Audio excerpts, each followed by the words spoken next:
Ce grain de thé, à l'image de plusieurs autres au Burkina Faso, est un creuset du débat contradictoire. Ces lieux d'échange sont une sorte de parlement populaire où les citoyens sirotent du thé tout en donnant leur point de vue sur la marche de la société à laquelle ils appartiennent. Ici, à Ouagadougou, précisément à la zone du bois, ces jeunes étudiants assis autour d'un grain de thé discutent. Le plus souvent, nous venons au grain parce que nous avons plus de choses à se dire. Voilà, le plus important, c'est d'aborder vraiment des thématiques très importantes et voir la question vraiment universitaire et tout ce qui concerne vraiment la jeunesse. Voilà, nous intéresse beaucoup. Le thé, il n'y a pas de secret, hein? Il n'y a pas de secret. Au fur et à mesure que tu fais le thé, tu apprends mieux. Voilà, puisque quand on se retrouve dans un groupe, c'est pas l'aîné qui fait le thé ni le benjamin.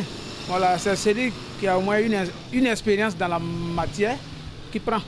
Si la femme est pratiquement absente et la faible représentativité des jeunes filles est fortement marquée dans certains grains, ce grain de thé n'est pas comme les autres. Il y a de ces jours, nous atteignons au moins 5 filles dans le grain. Souvent aussi, ça va au-delà de ça. Ici, l'objectif principal, c'est l'ensemble des connaissances que nous allons acquérir à travers les différents débats. Dans la langue dioula, parlée dans l'ouest du Burkina Faso et dans plusieurs pays de la région, le mot grain désigne une simple réunion.